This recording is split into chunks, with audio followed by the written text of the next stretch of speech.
This is an Ask Brothers production. Follow us on Twitter at The Ask Brothers.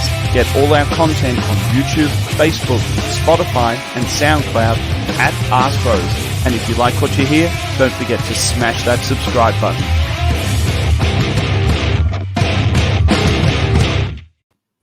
Welcome hey. to Thursday Night Live here with the most man in the world in the room with the most miserable bastard the world has ever seen. Welcome, Matt. I'm in a miserable mood, mate. I'm in a miserable mood. I'm about to go into another 4 months of fucking lockdown. Arsenal We shit. don't talk very often before we started, but we managed to have 2 minutes before this podcast that you forgot we were doing. Yep. 2 minutes, and in that, I think you ended up with, "Fuck off, you positive cunt. I want to knock you out." I think what I said is, fuck my life. Everything is shit. My country is shit. Arsenal is shit. And you're going to be positive, and it's going to make me want to fucking knock you out. Well, there you go. Should we just stop now? Look at you with a penny in your hand while I'm sitting here, bright and fresh. The morning has dawned. The country is open. Fuck, you're a cunt. I hate you. Do you know, Really do.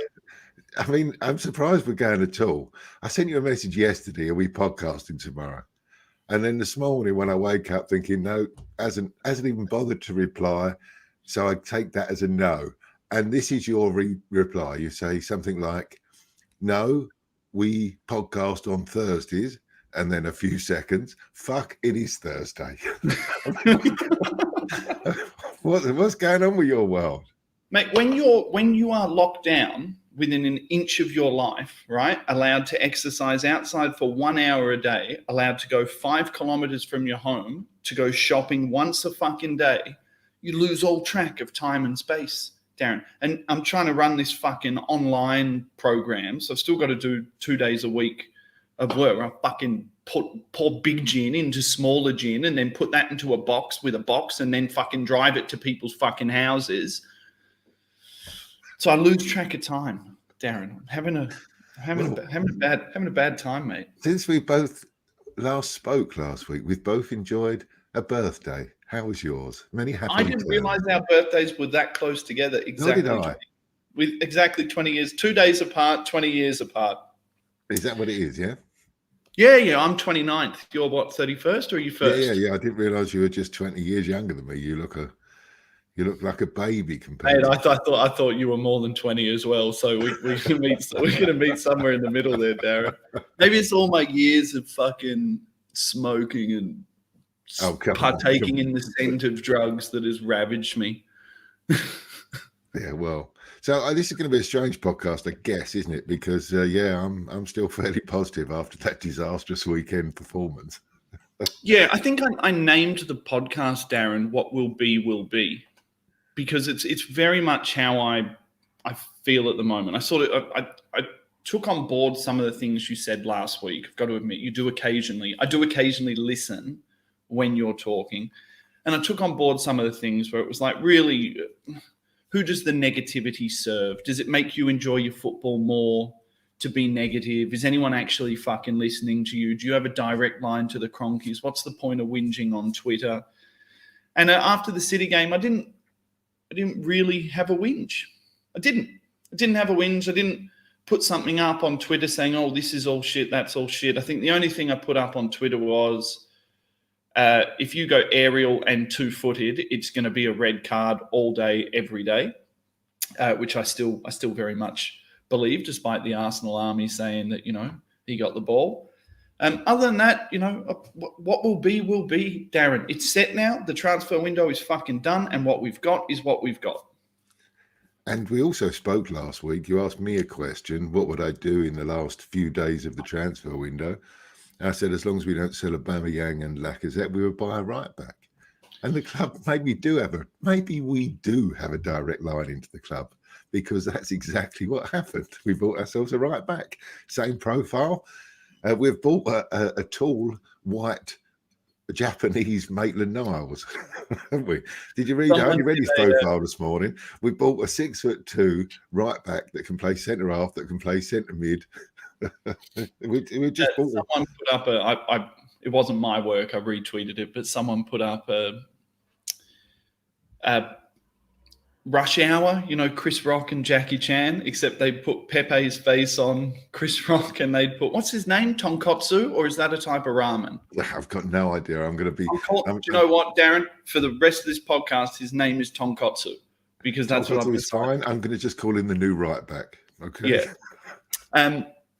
But yeah, look, I've got a couple of friends who follow Italian football pretty closely. So I'm not going to sit here and act like I know who fucking tonkotsu is or what he does. People were sending me messages saying, what do you think of this right back? I spoke to a friend of mine. What was it? What is it? Tamiyasu, according to Mike, who's joined us. Thank you, Mike. Tamiyasu. What's his first name? John. Tom. Anyway, I spoke to a couple of people who have teams in the Serie A, a few of my friends who are Italian heritage. And the only real thing that I got out of it was apparently he put Ronaldo in his pocket for the game against Bologna. He absolutely fucking dusted him. And then I sort of dug in a little bit more into some of the stats. There was a guy, I forgot what his name is. I follow him on Twitter. I might find him. He did a really good stats breakdown.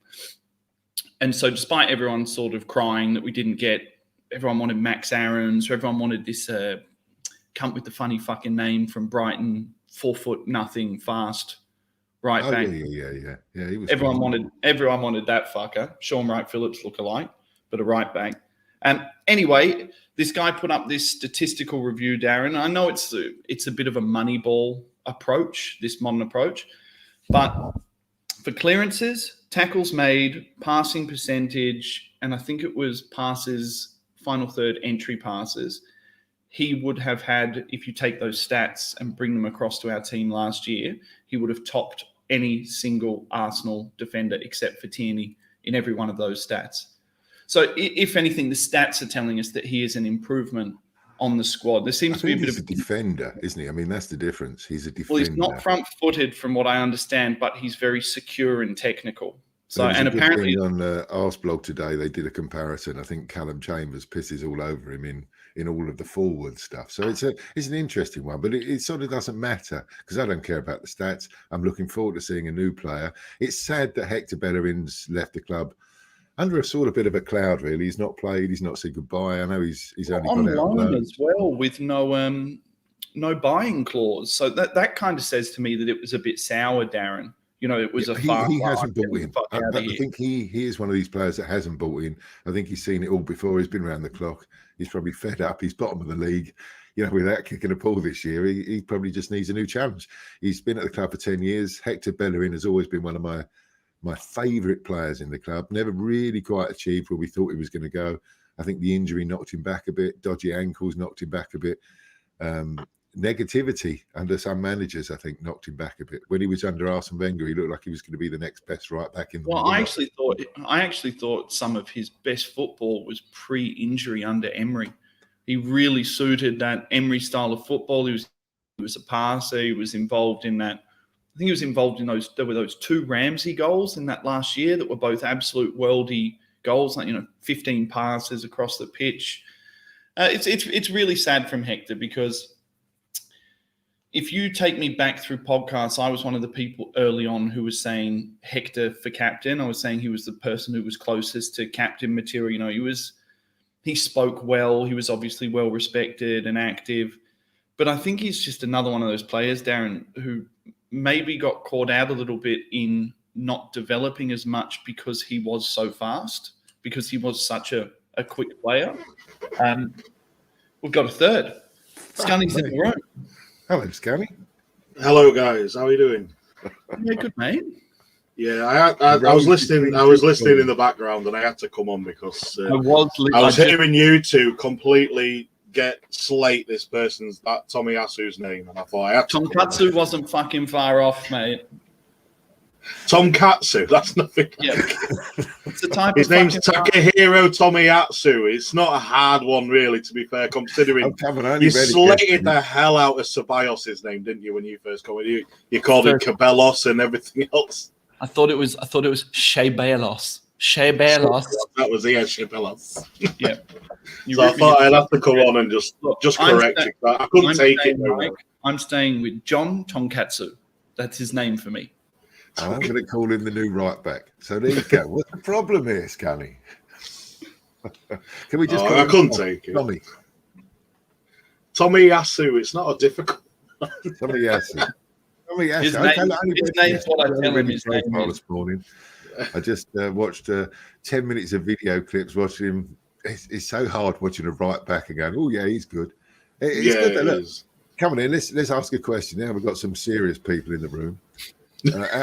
Out of 10, how do you, with 10 being the best, how do you rate Arsenal's transfer window? I've said it on a couple of podcasts now, and obviously they've all had different ratings, but my rating was, I give it a 5. I'm not overwhelmed. I'm not underwhelmed. I see a sort of plan with it, youngsters coming in and filling holes, filling gaps. I get that. I'm just not overwhelmed in the sense of I think we could have probably done a little bit better somewhere. We could have had a centre mid come in. We needed another centre mid. We'd never really got one apart from the Conga. And we could have really done with a forward and replaced Lacazette because he's on his final year now. I think we've got to forget money, though. I mean, isn't that something... We spent close to 150 mil. But isn't that something we've got to forget now, is money? Because no matter what your thoughts are on the people who own Arsenal Football Club, they've invested hugely this year and last year and the year before. They've put their money in. They've supported the last 2 managers. So money obviously wasn't the objective. Obviously, there's limits to our thing. Our limit was more that we can't attract the sort of players that we would have all liked to have joined the club. We can't do 100 million for Lukaku or Grealish because we're not in that ballpark. Those sort of players aren't going to come to us. Yeah, but in saying that, Darren, look at the fucking money we spent. Yeah. Right? But who's going to come to Arsenal? We could have not European bought football. We've been 8th 2 years running. Draw a line under it. We're not the Arsenal that you grew up supporting. We are not that Arsenal anymore. We were an Arsenal that have fallen away from that top 4. We didn't even make it into the top 6 the last 2 years. We are not the sort of club that we are attracting players on our reputation, not on who we are. So some youngsters that will still have got something to prove, have got a long time ahead of them, will join us.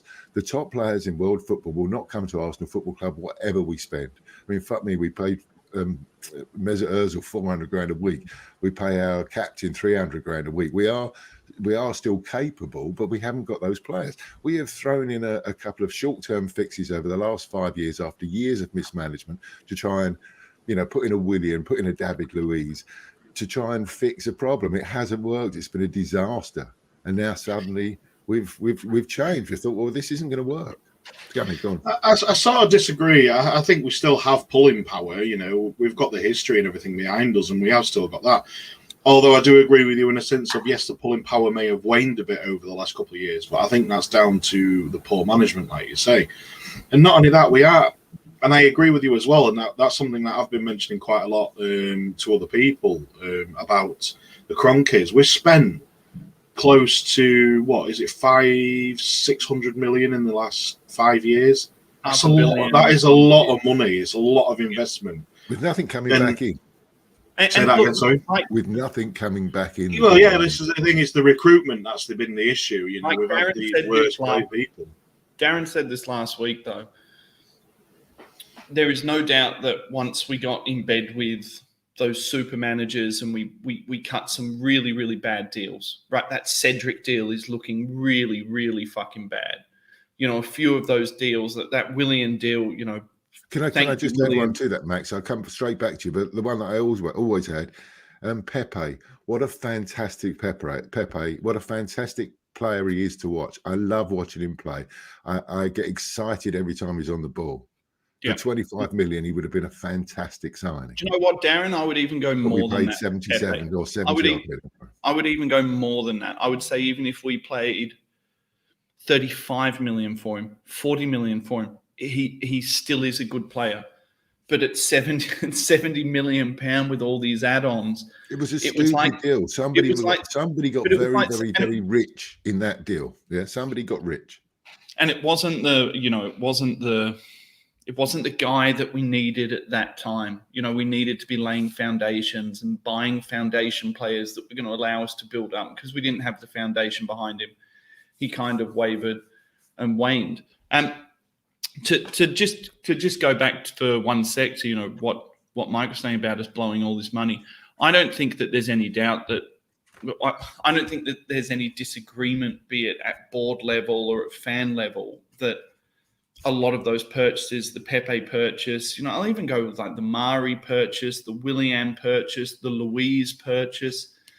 You know, I would love to have been in that boardroom. I'd love to have been part of those strategy meetings to find out what they actually thought the outcomes of those sorts of spends were, because I think we can all agree that had we not have bought any of those players and we had have played youth, let's say we had have played more AMN instead of bringing in Cedric, let's say we played more, you know, of the centre backs that we had at the time, played more Holding, played more Chambers, you know, would we have been that much better off? We finished outside the European places. So there's an element of, I wish that we were investing that money from those 2 years into the next 2 transfer windows rather than into those transfer windows. You know, at least there's a line drawn under. Do you know, we sacked a manager, George Graham, for taking brown envelopes in transfer dealings.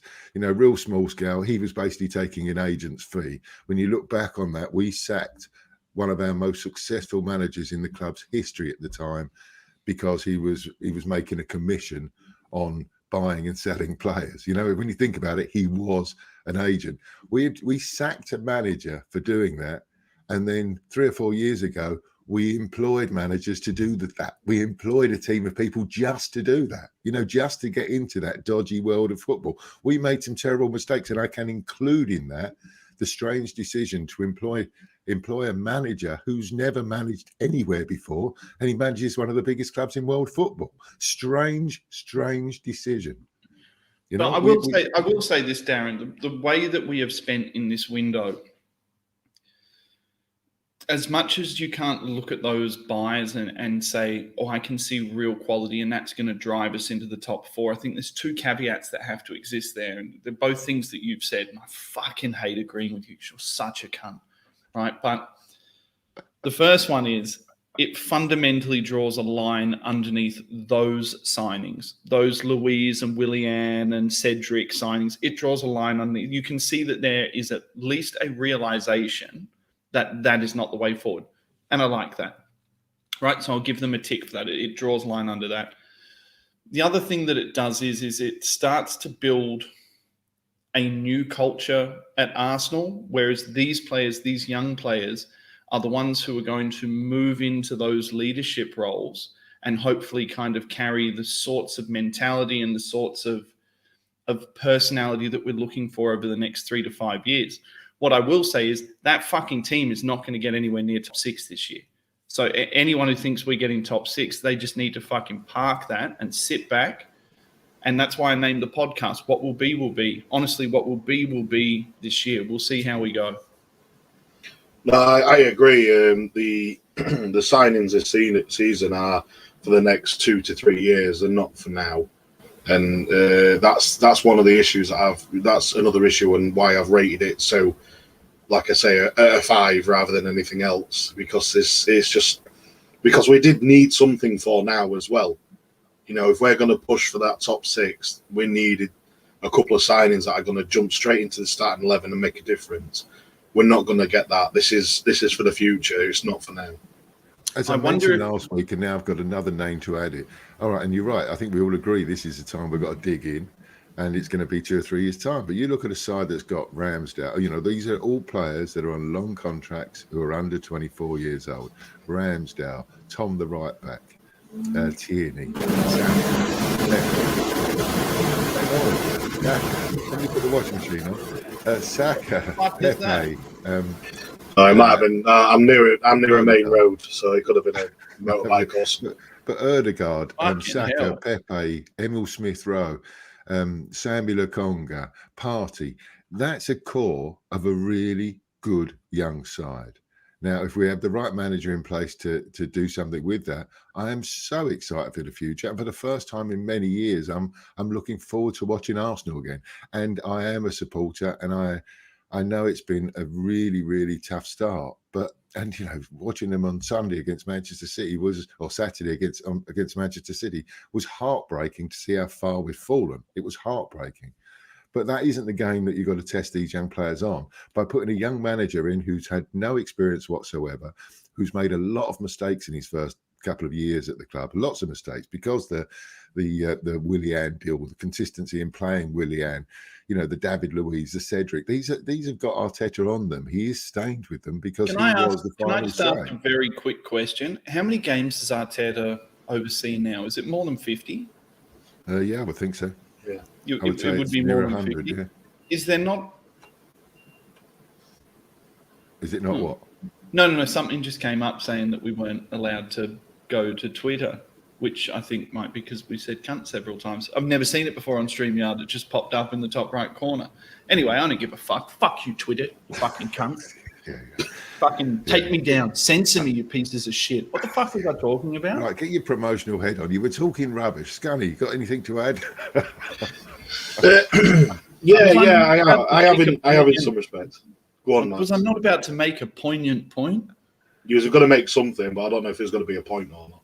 Yeah, no, fuck and it. Poignant, I doubt very much. But go on, carry on. Yeah, you were talking. Talking about Arteta, and we were talking about. Sorry. So I was saying, is there not a point at which where he's managed? Someone Google it if they're there. He's managed more than 50 games at this point. I imagine it would be between 50 and 70 games. More, I'd say. We probably played 60 games last season. He's been there for. But even just Premier League games, right? There comes a point where you have to stop saying that he has no experience. That point has to come at some point. We say he has no experience. He may be in still the early stages of his experience, but there does come a time when we look at it and we say, okay, he is now experienced enough that we can start to not look at him as a junior manager like we did a season ago, where it was essentially him taking over for the first time. And I do look at that City game, and I do look at some of those selections, especially that Kolasinac selection again, which just boggles the fucking mind for me. The consistent selection of Cedric, which boggles the fucking mind for me. And I do think that we are, with Arteta, regardless of whether you want him out and you want to give him the time, within any position, within any management position, with any senior position, any job role you do, ultimately you are going to be held to account for the bottom line. And I guess for Arsenal, the bottom line here isn't financial, it's the table. I, remember going and taking over a pub. I took over a very, very, very old pub, beautiful pub that was very historical, great business, and it had nothing to do with me that I couldn't get that pub heading north. I had so many roadblocks in front of me. I couldn't get that pub heading north. And I remember going in for the meeting when they said, we've actually got to get rid of you. We understand all of these roadblocks, but we have to get rid of you because we just can't accept failure on this level. And I took that on the chin and went elsewhere with that group. I said, I understand. My role was to come in here and right the ship. And by hook or by crook, I haven't been able to do it. So I wonder if that point with Arteta, I wonder what that point is across this season. I wonder what's Arteta's break even for us this season? Does he have to go on a run? Does he have to just be competitive? Does he have to play exciting football? I'm excited. I'm interested in what both of you think about. If that pass grade, if that break even for him, let's say it's a C pass grade or a break even, well, what's the fucking break even? What's going to get the fans saying, okay, we see what you're doing, we'll go into next season? Well, I think if I can just jump in there, Scully, I mean, using your pub analogy, your fouled pub analogy, where you fouled in a pub. Just can I say that a few more times? Mate, I fucking failed a number of times, Daren. No, but when you foul and you keep fouling. So what Arsenal have done is they've bypassed that option this year. One of the things I really like about what they've done in this transfer window is they've bypassed that. They've bought some new fixtures and fittings. There's some new tables and chairs. There's a new kitchen. They've put some more garden furniture out. The pub is looking pretty. And now if they need to remove the head of that isn't going to be such a dramatic problem as there would have been if we'd have bought elder players who maybe the manager liked, but a new manager wouldn't. At least now there is something to work from. So when that new manager of the pub comes in, he might be able to make a success of it. I actually think they will stick with Arteta because they made that decision. They know he's made mistakes. Hopefully he's smart enough to learn on the job. And I think they'll give him probably till Christmas to see if he can at least show that he can turn this young team and mould this young team into somebody who can win things, who can win games of football. Darren, what did you think? Results business. What did you think in the City game? Remove the score line and remove the Xhaka red card. Look, any team going down to 10 men against City are going to get fucking rolled, and a lot of teams are going to get rolled this year by City. But what did you think of the mentality, the coach's ability to get that team up and thinking, let's go and let's do this? Because for me, there's 7 to 10 minutes of that game where we're on the ball, where we look decent. I think the surprising thing that as soon as we face adversity, Darren, and this has been my asked me a question. I wasn't sure. This has been my problem with Arsenal for the last season. As soon as we face adversity, we crumble. Surely that's a construct of the manager and that's a construct of the coach to get them feeling that they can consolidate and they can compete. Well, there's two things. I think there's two real critical points in that. With a young side, like having a new manager, they haven't got the experience to cope with those situations. That's going to take some time. That's one of the downsides with building a young side, is we don't have that.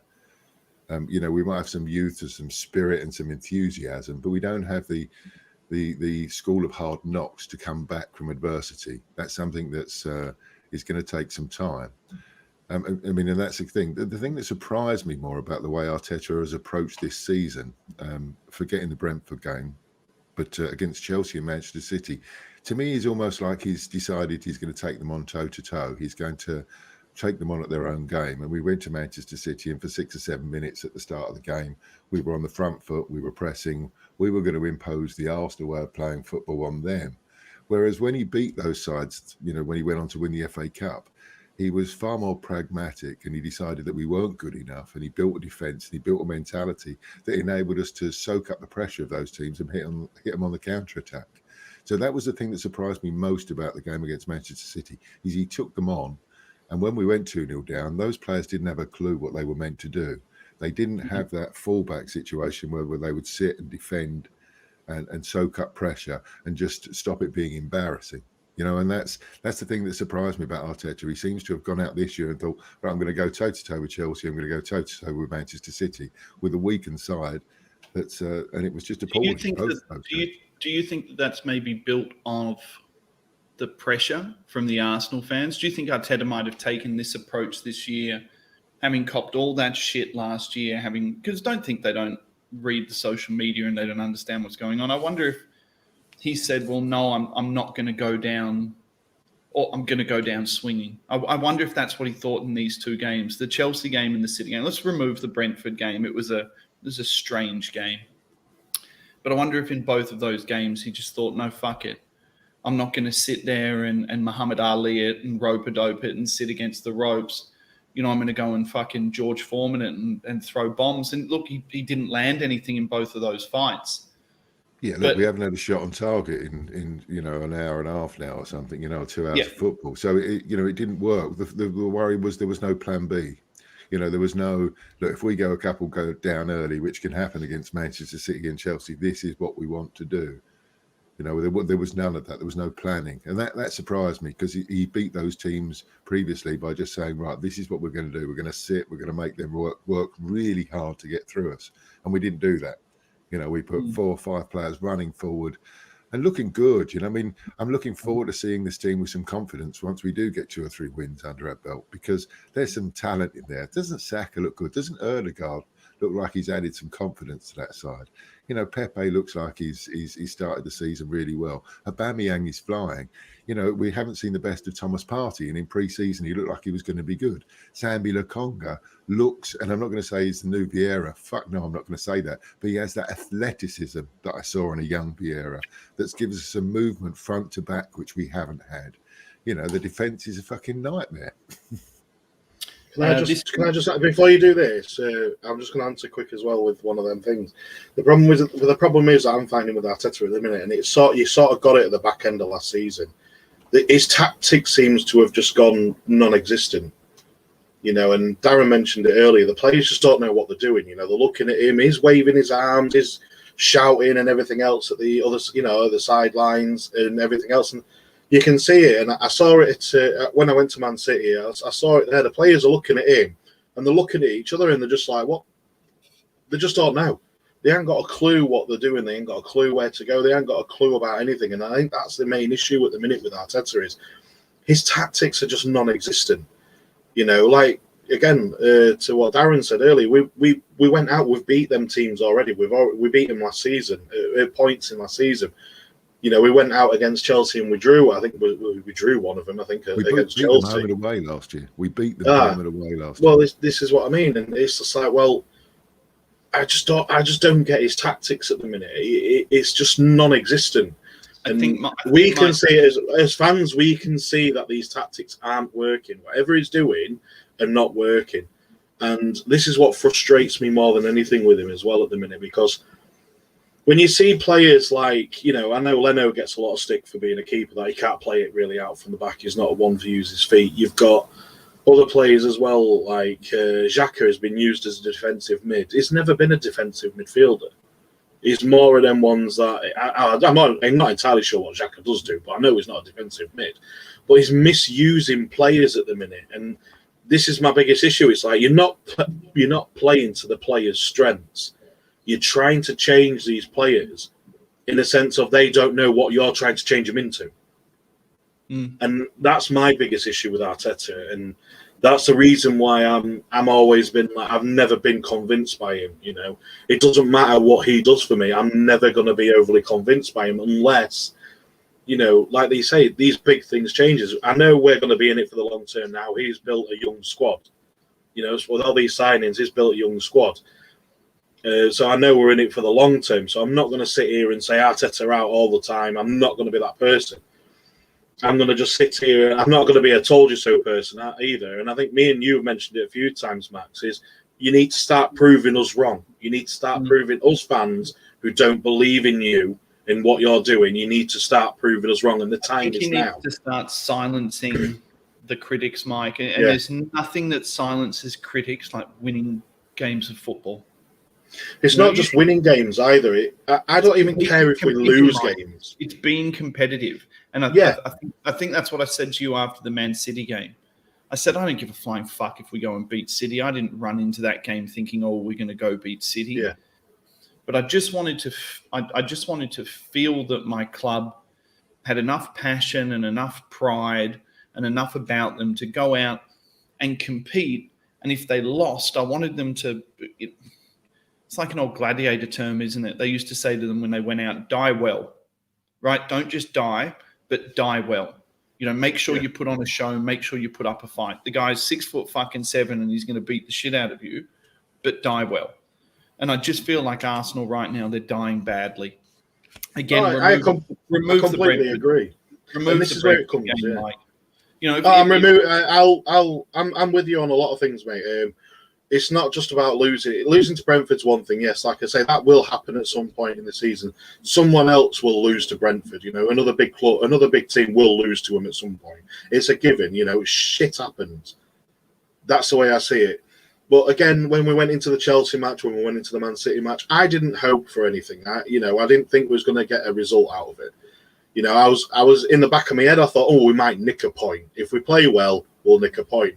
The problem is when we go that 1-goal, 2-goal down, we fold easier than Origami, and that's the issue I've got. Origami is not easy to fold, Mike. I'd say we fold like an envelope, right? Not difficult. Origami, they've got fucking swans.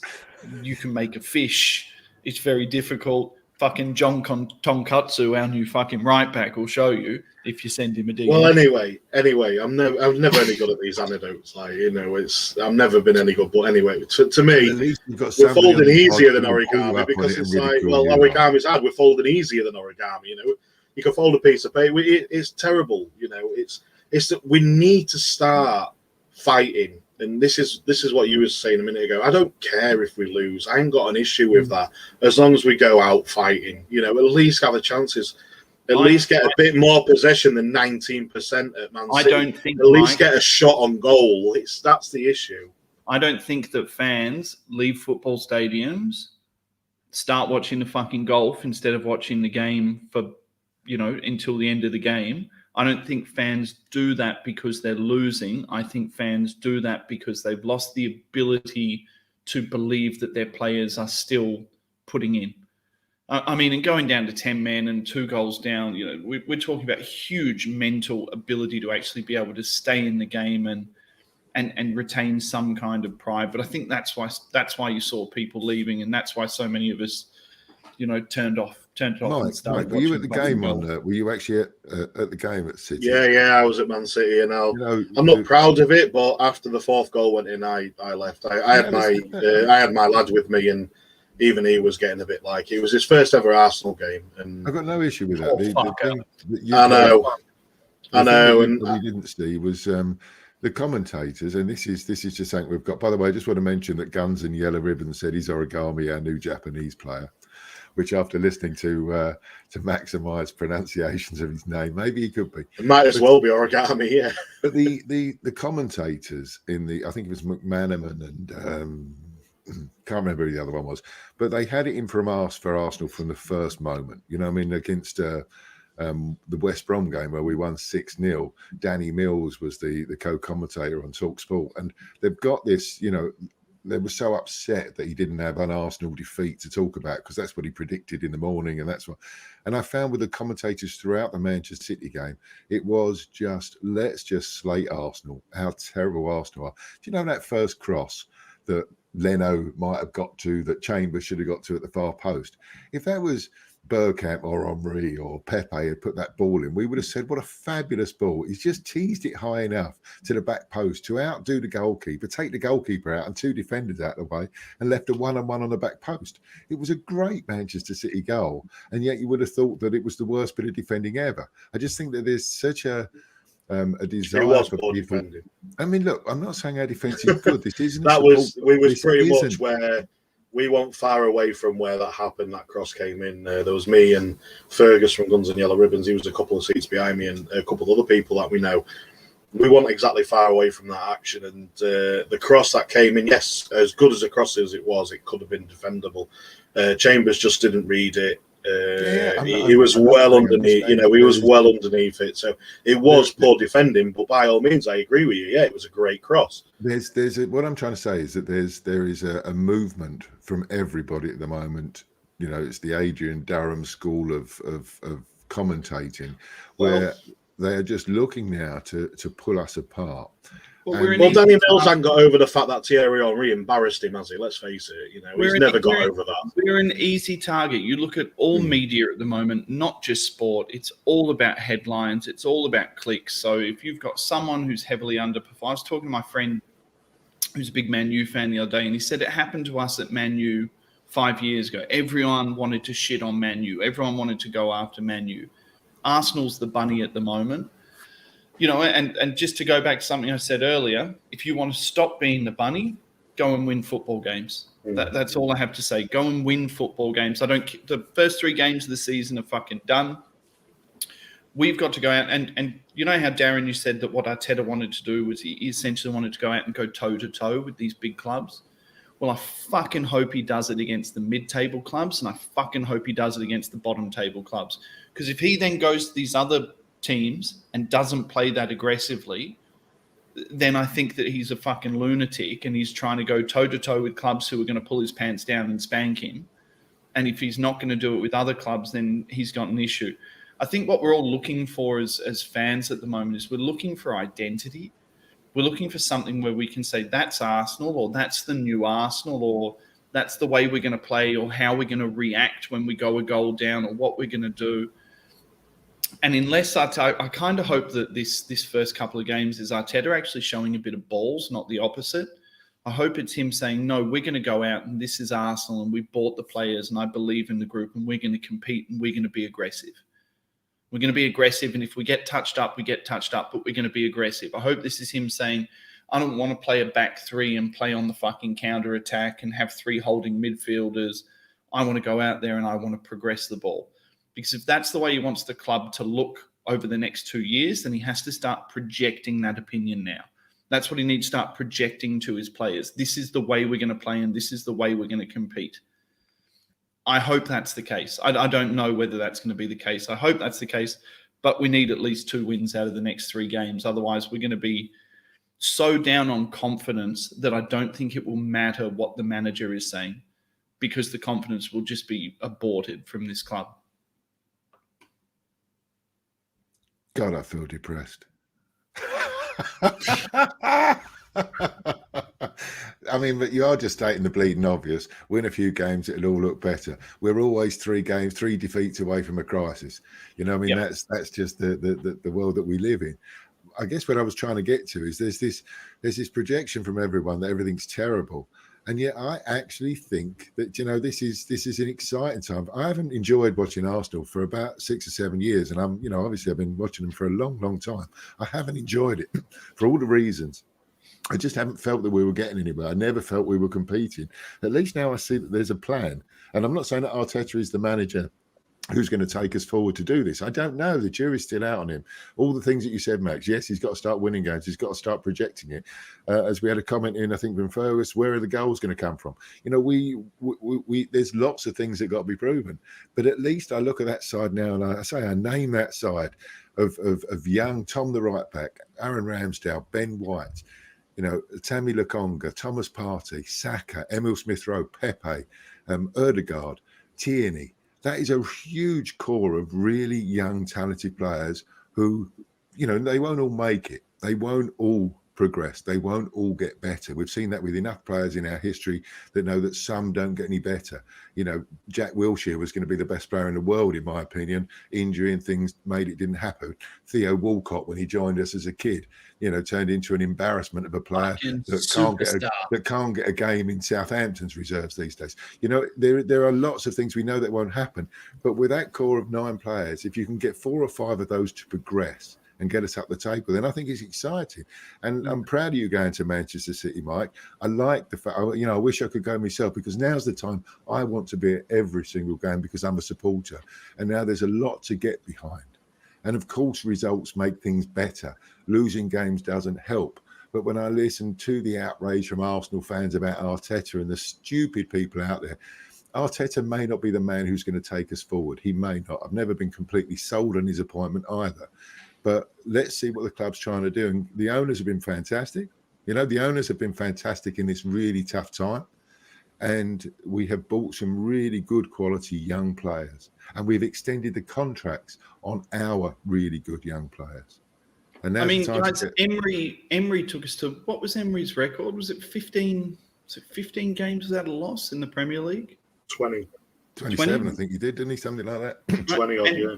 And if you go back on our podcasts, we were talking about the fact that we thought that a lot of those wins were lucky and we had played poorly and it was passive and we didn't like the football.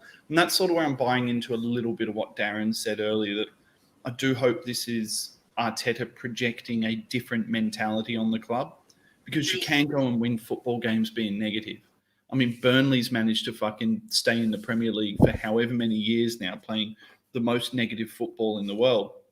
In fact, when you look at a lot of these mid-table clubs, if you look back at, say, Sam Allardyce's Boltons, you know, it was once those teams tried to make the step to be a progressive football team, they got fucking relegated because they were so stuck in that mentality of being a back foot team and hitting teams on the break. So I really do hope that this is a shift towards a different mentality, a different personality for Arsenal. And I do think that buys in a little bit to the fact that, you know, people saying, oh, well, I want to go buy this, you know, when people wanted us to buy Havertz and he went to Chelsea, when people wanted us to buy Werner and he went to Chelsea, when people wanted us to buy anyone and they went to fucking Chelsea instead of us. I think there's a reason for that, and it's because the way those clubs are structured and the way those clubs are competing, those players ultimately want to go there because they feel that they're in that window to go and win a Premier League.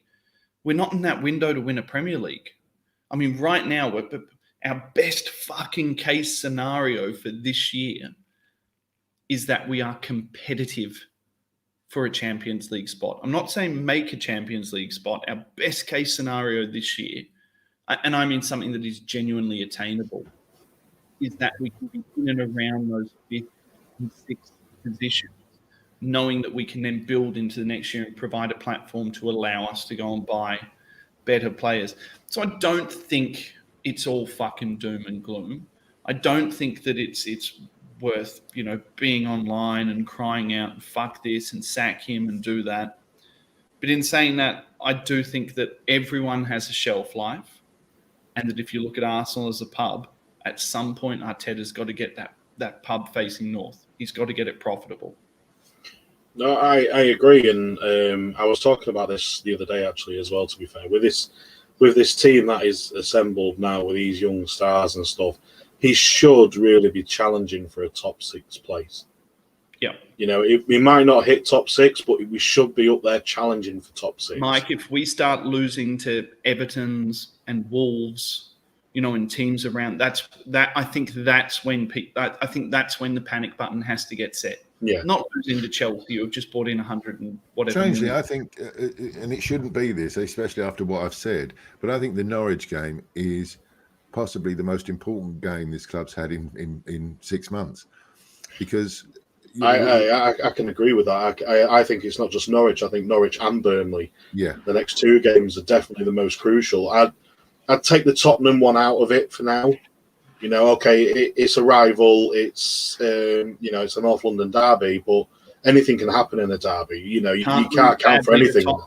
Doesn't matter if you lose to Tottenham. You can't lose badly. We can't. And that's why I'm just taking it out. It's the next 2 games, and I'd go that far. I know Daren was just saying Norwich is going to be crucial, but I think it's the next 2. You got Norwich at home and you got Burnley away. I think they're the most crucial games so far this season. The reason I'm saying Norwich is the most important game in the for a long time is because that will be the springboard for Burnley. If we go out and we get beat by Norwich, or we don't perform well against Norwich, and there's nothing to get excited by, those players are going to go away to Burnley, which is never an easy fixture and could get turned over again. And then we've got the North London derby.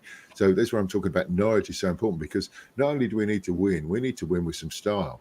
I can see happening? I had this horrible fear when I went to bed last night. I was just thinking about what if we were going to do this podcast, and I just had this horrible fear that someone's from Norwich is going to put one in from 35 yards into the top corner in the first 10 minutes. Do you remember that really? It's going to be one of those. Do you remember that really desperate game against Southampton? In fact, I've never seen him hit another goal in his life. I don't remember his name. Remember he hit that one on the half volley and bent it into the bottom corner, and it just buried us for that season. And that's the thing with football.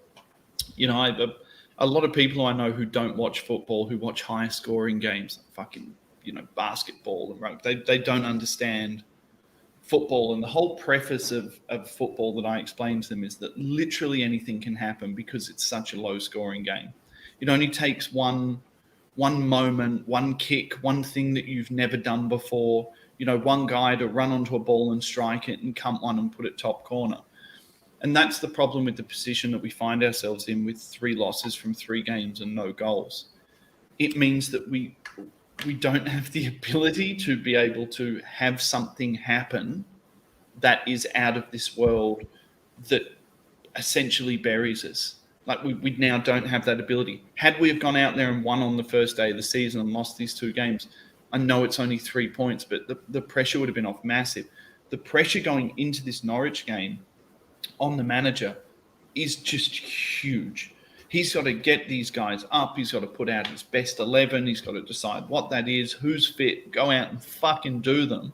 Because like you guys said, the next week is Burnley.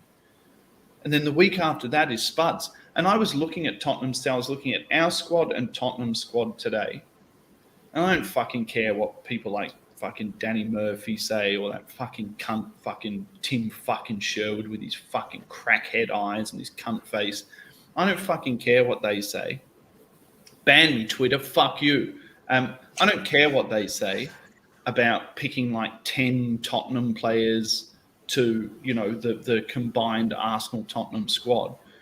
I looked at that man for man and I went through it and I was like, I'd probably have Pepe, I'd probably have Odegaard, I'd probably have ESR, I'd probably have Saka, on his day, the best striker of the bunch, I still think is Aubameyang, is the most deadly striker of the bunch on his day. I don't know enough about Ben White. I do look at where we exist at the back, and I worry about that. But I'm saying I went through that squad and I didn't see gaping differences between us and Tottenham. We will compete with Tottenham this year. Just to interrupt because you're talking too much.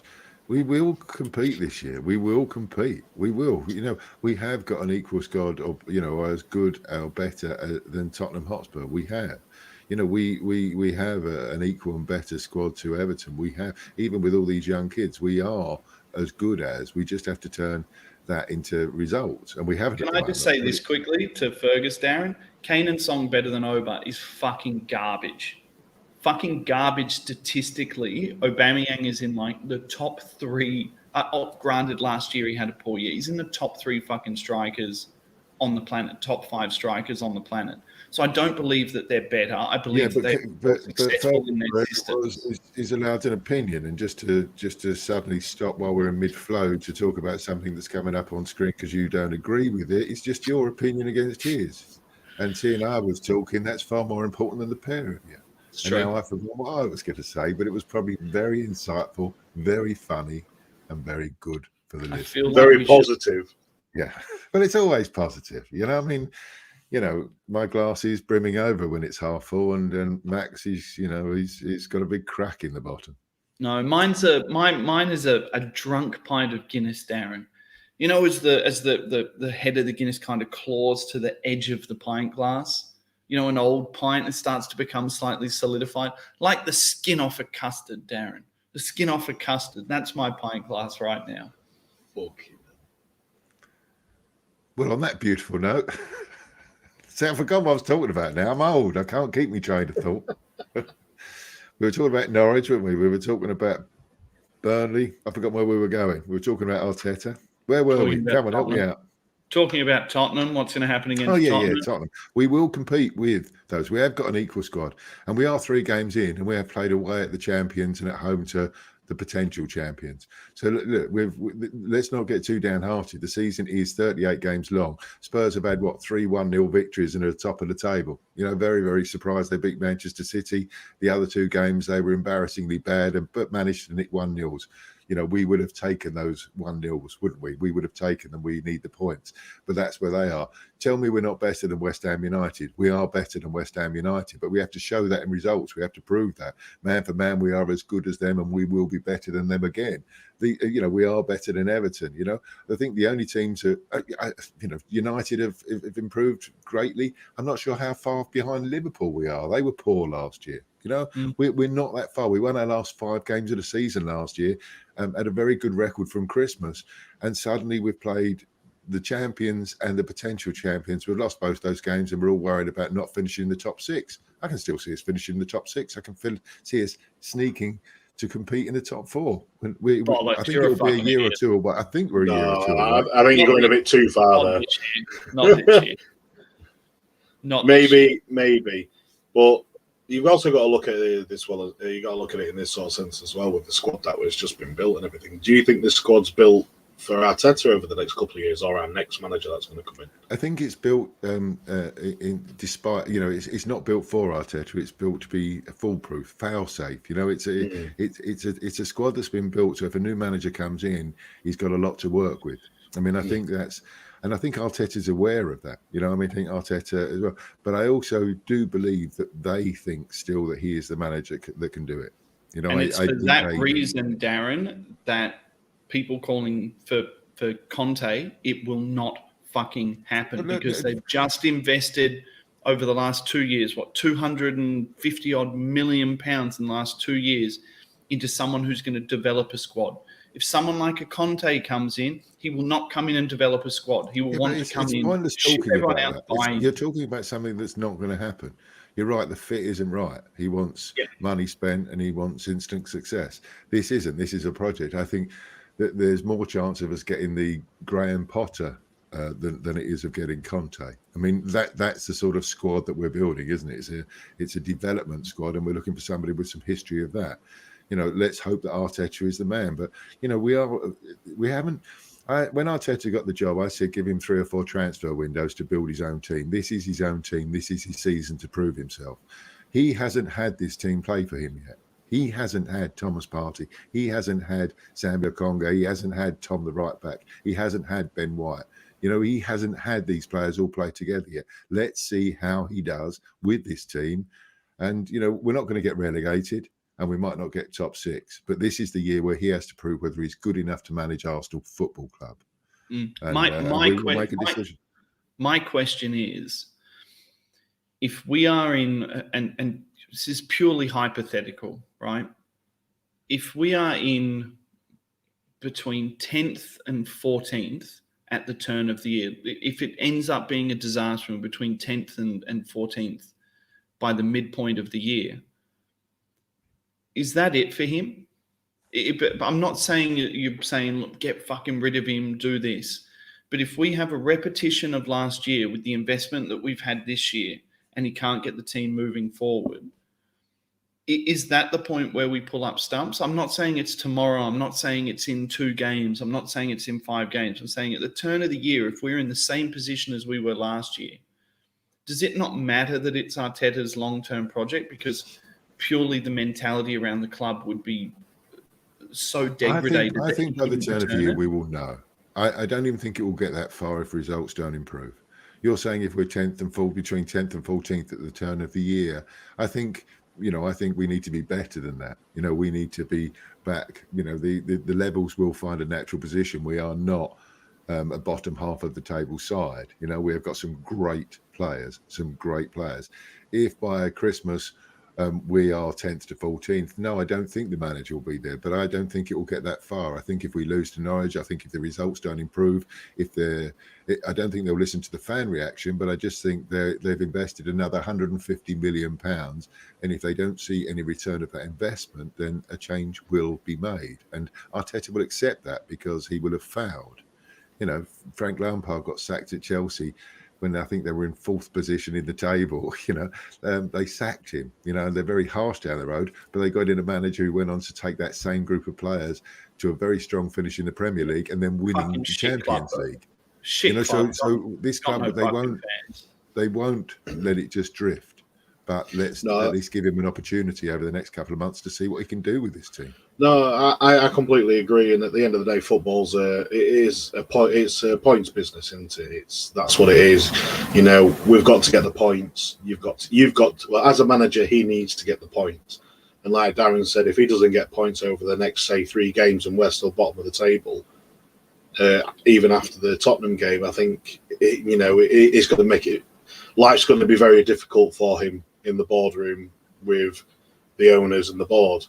But if he ultimately, opposite way around, flip side of that, if he gets points over the next 2, maybe gets 1 point, 0 points against Tottenham, then I think he'll have a bit more leeway.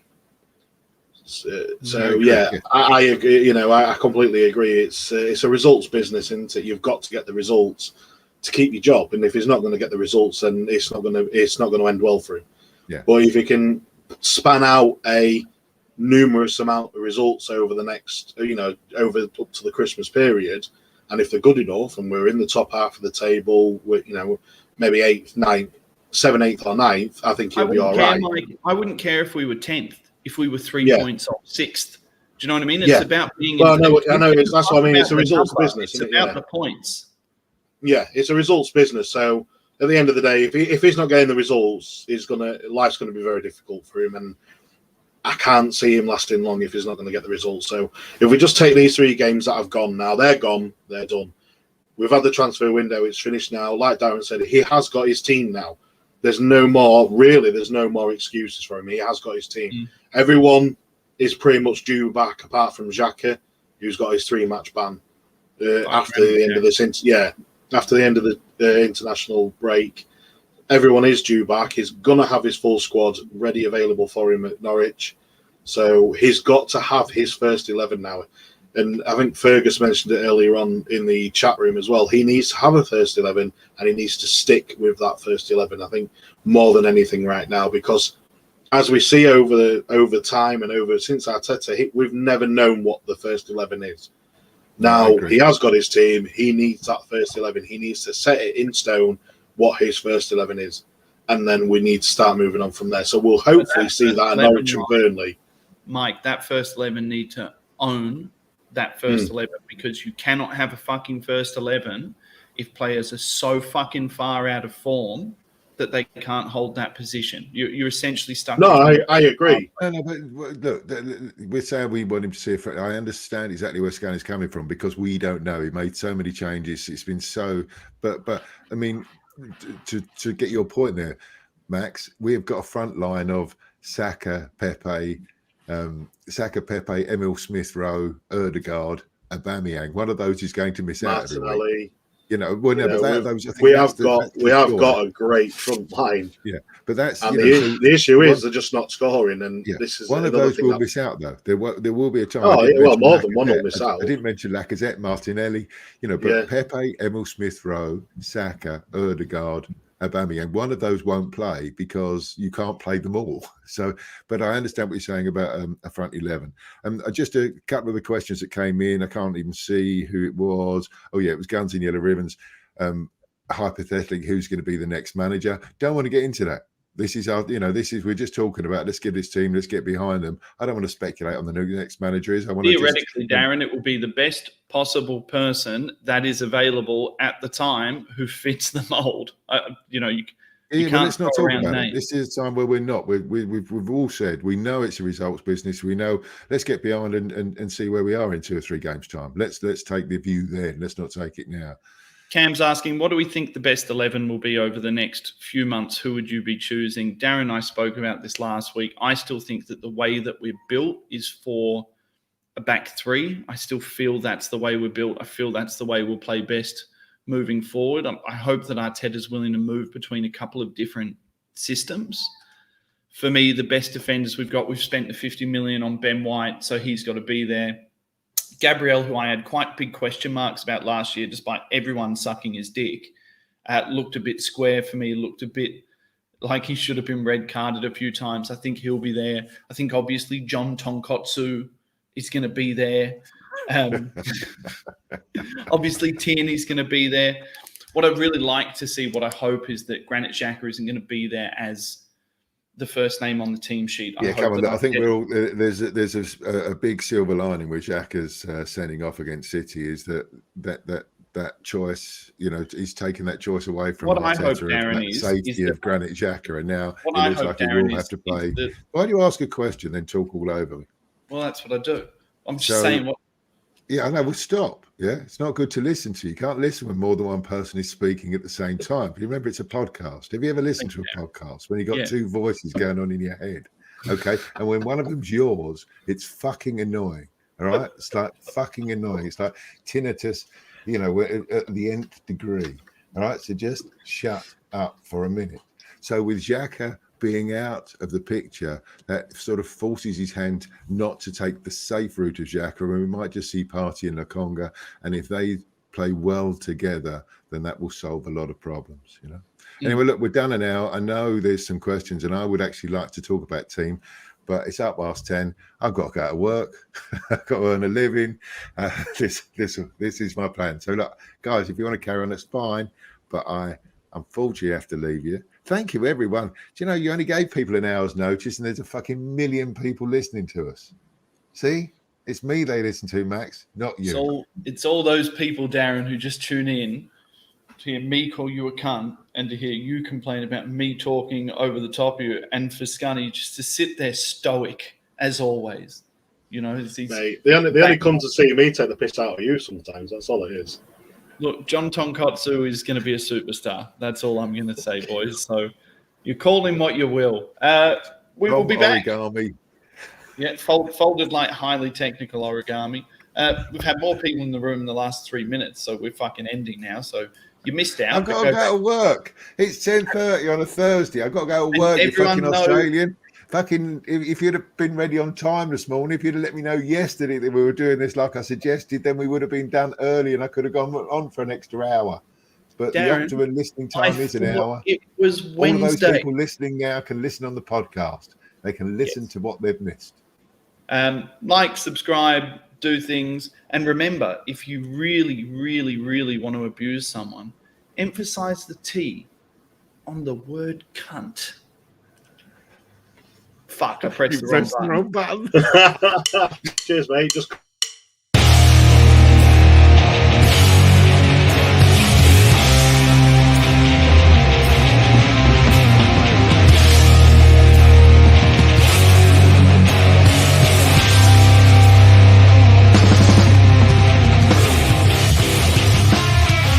This is an Ask Brothers production. Follow us on Twitter at The Ask Brothers. Get all our content on YouTube, Facebook, Spotify and SoundCloud at Ask Bros. And if you like what you hear, don't forget to smash that subscribe button.